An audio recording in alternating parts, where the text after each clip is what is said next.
Jesus promises to reward us. And all through the Sermon on the Mount, we are reminded that the reward that he offers us is right relationship with him. This is what God has been offering us from the very beginning. And so we consider what that means today in light of fasting. But it'll take us a few minutes to get there. First, Jasmine, Harmony, any other kids? I'm going to need a little bit of help from even maybe some of our youth. Because I've got a question for you.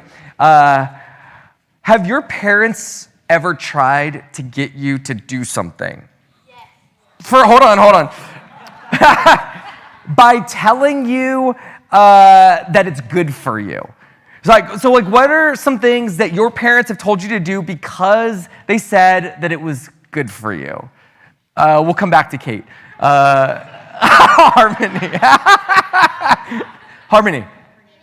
Cleaning your room. It's good for you. Jasmine. I don't want to go to school, but my parents tell me I have to so I can learn what to do in the real life, but I don't want to learn. Yeah, you have to go to school because it's good for you for real life. We'll come back to Kate. Anybody else? Anybody? Okay, Kate.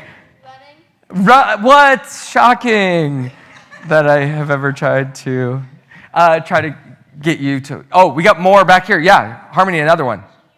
Brushing your teeth. It's good for you, Jasmine. Well, sometimes I don't hurt me brushing my teeth, but also I'm like, I don't want to brush my teeth, but I know it's good for me, but I don't want to. Jasmine, you are taking us right into the heart of things that are good for us that we sometimes don't want to do.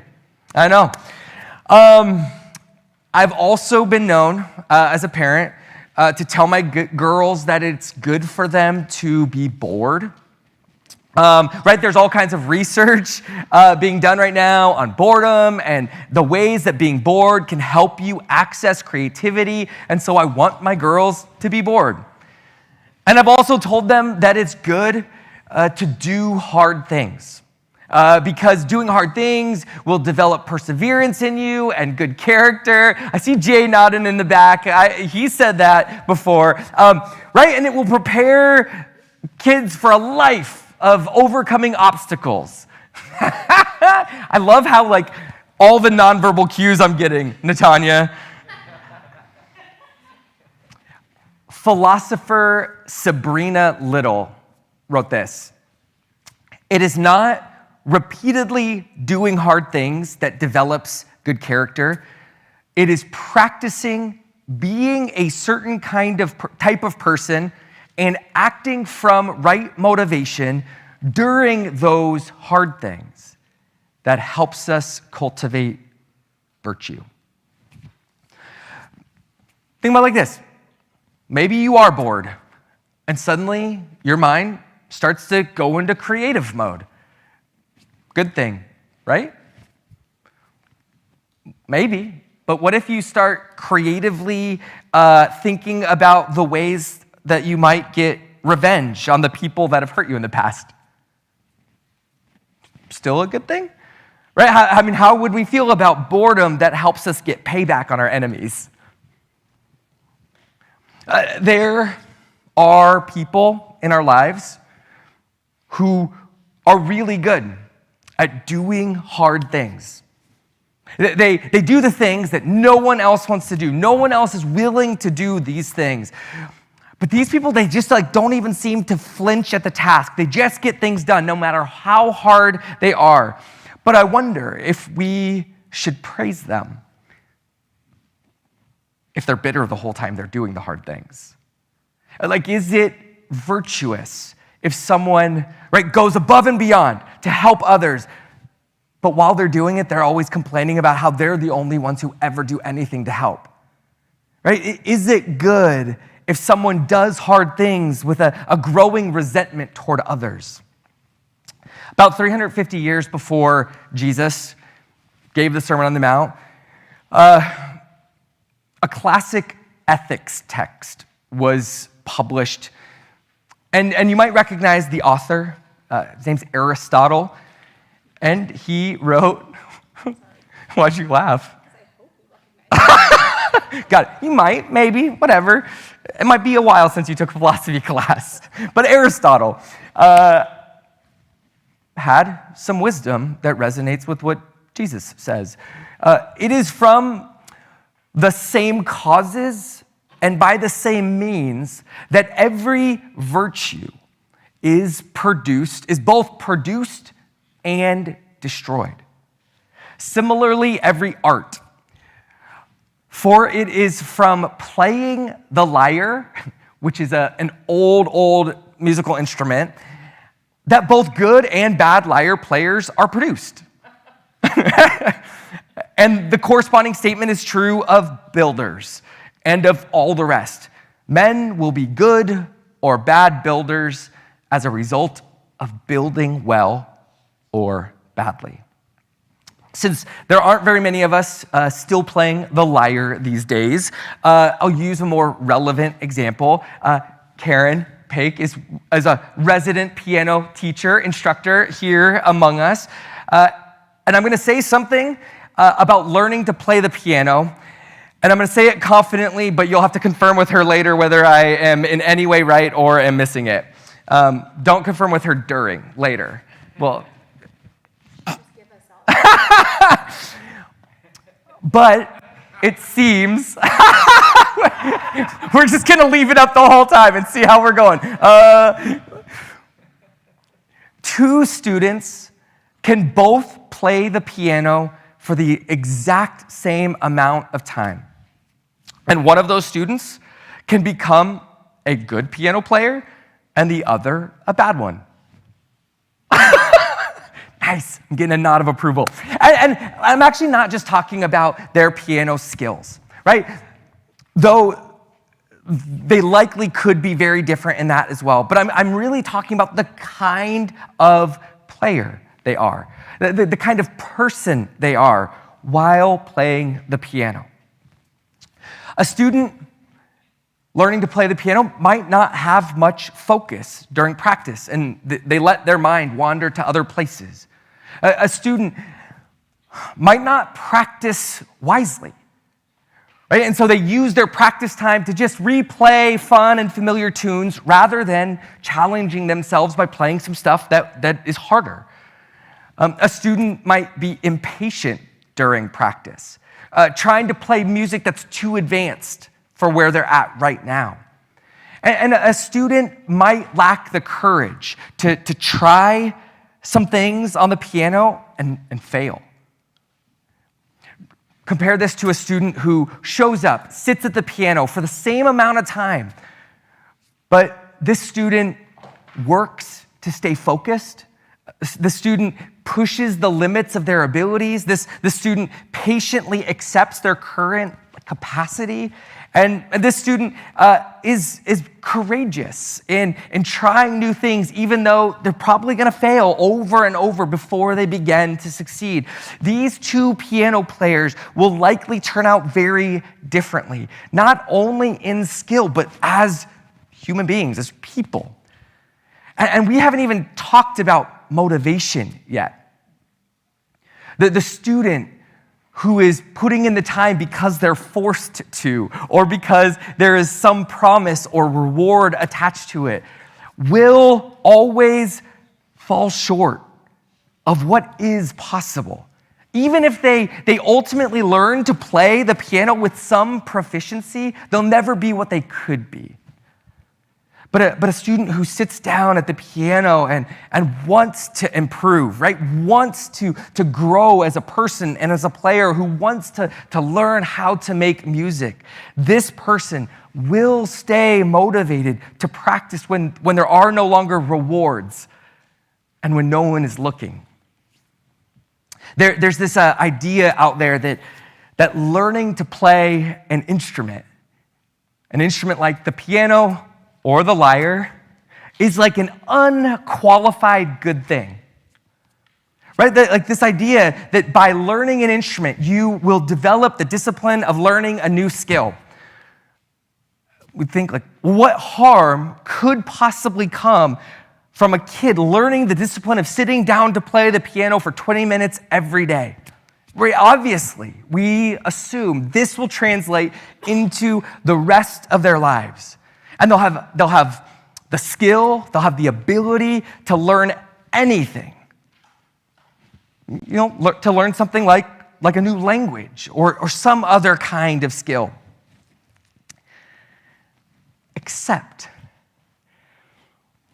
if we've motivated the kid with rewards or with threats of punishment, it's highly likely that they are going to need those same things to motivate them to learn something new in the future. And if you've never really learned to focus during practice, a student isn't going to suddenly be able to start focusing on a new skill. And if they didn't really learn to practice wisely, they won't suddenly have that in them. And without wisdom, right, they won't magically be wise. And if they're afraid to fail, that's not going to just go away.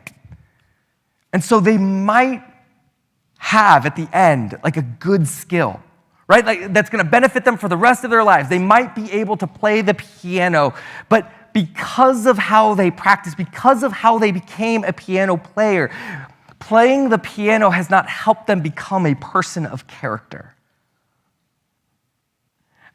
In fact, there are certain ways of practicing the piano, certain ways of being bored, certain ways of doing hard things that might actually make us worse people. I want to give you an example. Waiting, something we all have to do. And in the church, we talk a lot about waiting, right? We know that we need to learn how to wait on the Lord. Waiting is something we all have to do. There are just some things that cannot be rushed. Some of you will know this experience. If you get pregnant, you must wait the biologically required amount of time before you have a fully cooked baby.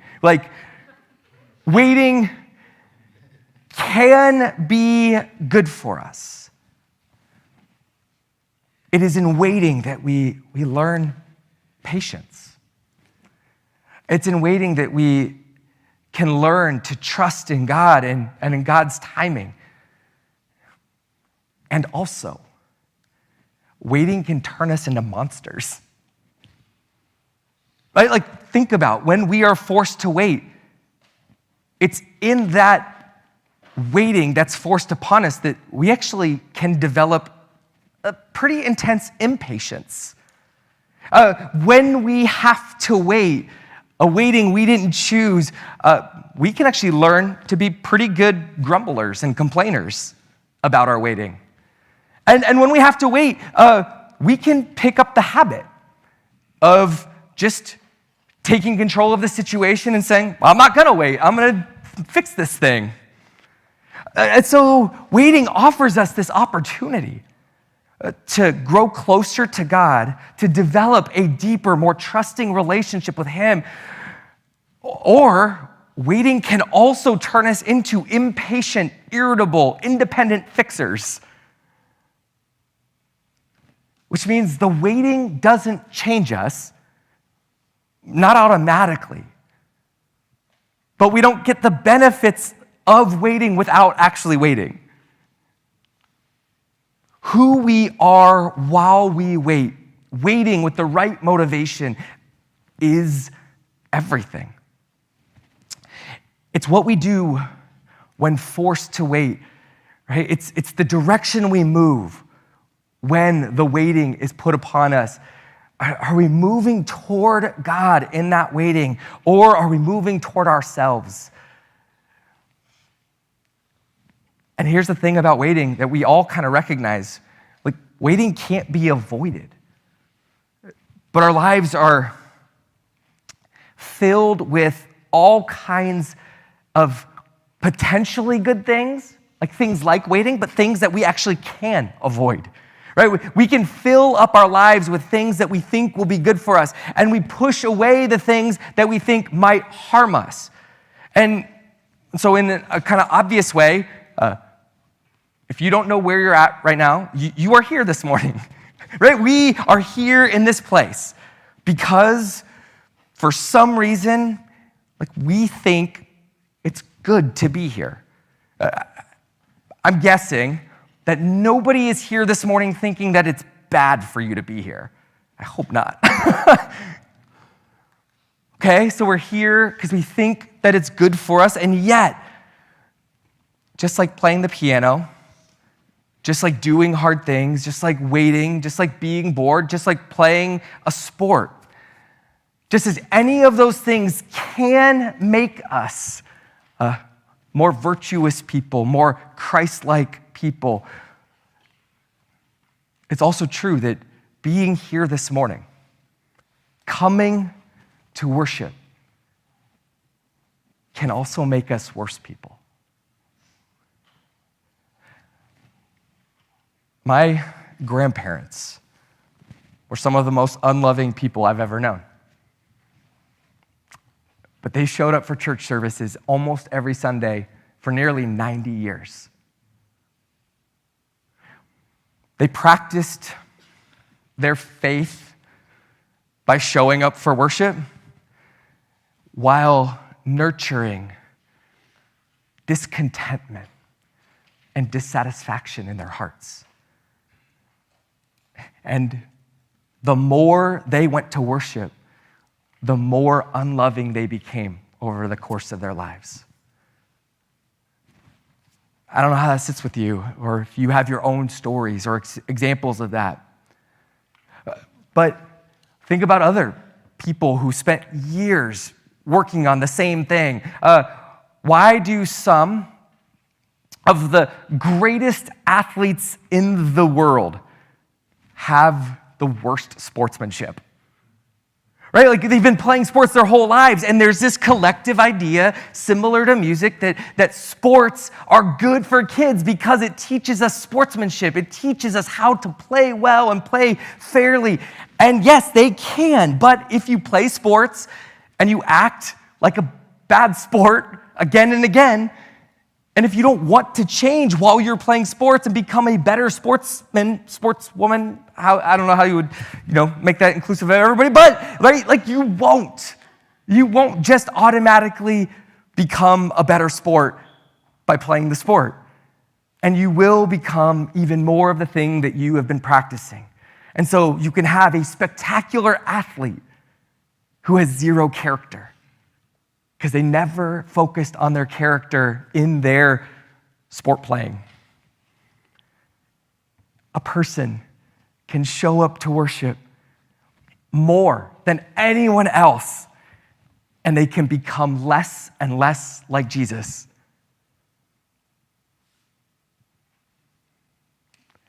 That's an intense paradox that Jesus brings us right into in the Sermon on the Mount. That the person who prays the most might actually be the furthest away from God. The person who fasts the most might actually be the most unright with God. Jesus is addressing a situation where people are doing the things that can open their lives to God, that can move them closer to God. Right? Not because the things earn them any of God's favor or because God will move closer if they pray, but because these are the ways that we engage God. God gave his people the gift of prayer, right? Prayer is a gift. It is this chance to speak with God and to listen to our Creator. Prayer is a gift to us. And God gave us the gift of being generous givers. That's a funny tension too, right? We've been given the gift of being a generous giver, but here's what that is. We have been given a chance to receive God's good gifts and to share them with others. And that when we do, we somehow come more fully alive. We are who God made us to be. And so it's a gift that we get to be generous with all of the things that God has made. And God also gave us the gift of fasting, this chance to go without food. I mean, this is funny, right? The gift of generosity is the gift of sharing God's abundance with others. The gift of fasting is the opportunity, the gift of going without God's good gifts, of resisting for a time. But there is this sense in saying no to food for a moment, that God is active in reorienting our priorities, that God in fasting meets us, or we finally have the space to be attentive to the real hunger in our soul that's often masked by the hunger in our bellies. Each of these gifts, prayer, generosity, fasting, they come with, they carry with them the possibility of greater relationship, of deeper intimacy with God, of connection, not only with God, but with our neighbors, greater love and joy. I want to modify Sabrina Little's quote from earlier just a little bit. It is not repeatedly praying, giving, or fasting that develops a right relationship with God. It is practicing being a certain type of person and acting from the right motivation during prayer, giving, or fasting that help us cultivate relationship. And that certain type of person that we practice being is a person who is in relationship with God, who is in deep communion with God. This is what Jesus is saying about all three practices. And this is the week where we wrap up this section of this sort of overview of each of these practices. Jesus is saying, when you do these things, do them in the right way, with the right motivation, so that you can nurture a right relationship with God. And you know what? Jesus immediately recognizes, and we see this all throughout his story, his interactions with the disciples, is we're going to fail. We're going to fall short of doing these things in the right way and with the right motivation. And so part of having the right motivation is just the prayer, God, help me to want to do this in the right way. Sometimes that's the most basic prayer. God, I don't know what the right motivation is. God, my motivation is insane right now. Would you help me want you? Would you help me show up before you, to be used by you, to be filled by you? This brings me to my last thought on this, but it's an essential one. If I were to warn all of you parents in the room right now, be careful about putting your kids in sports, because sports could make them better humans or it could destroy their characters. Right? Like, you're going to go, oh yeah, it could do either. I'm going to put them in sports. Right? But what you're going to do is you're going to be attentive to them, to the ways that you're motivating them. You're going to pay attention to the conversations you're having about how they're practicing that sport and their attitudes in it. You're going to help them put on the character of Christ in that athletic arena. The same is true of music, right? If I were to say, hey, be careful, because making your kid learn an instrument could result in a deep formation of their character. It could result in them becoming more Christ-like, but it could also destroy them. You would go, ooh, okay, well, the benefits of them participating in music are worthy of our pursuit. So I'm going to make sure that I'm attentive to their attitudes and their heart and their motivations while they are learning the instrument. The reality is that you're not going to stop making your kid be bored. You're not going to stop making your kid do hard things. You're not going to stop making your kid, I'm pretty sure, Pete and Leah, you guys aren't going to stop making Harmony brush her teeth, right? Probably. I won't call you out in here because it could be bad for them. If you want to know how brushing your teeth can be bad for you, we'll talk later. But it can be. Everything out of moderation. Your kid won't learn the benefits that come from the sport if they don't play, right? Like your kids won't benefit from learning the instrument if they don't practice. They won't be good. They won't get the benefits of being bored or doing hard things if you never make them do those things. Here's the weird thing. In the church, with our faith, we listen to Jesus tell us not to fast in the wrong way, and so we go, okay, I'm just not going to fast. And what is wild for us in this day is that fasting, which was a core practice of Jesus and his community and those who followed him and who lived out the way of Jesus for hundreds of years after, fasting was this central practice. 2,000 years later, we hear about fasting and we mostly go, it's probably optional. Except that Jesus says, when you fast.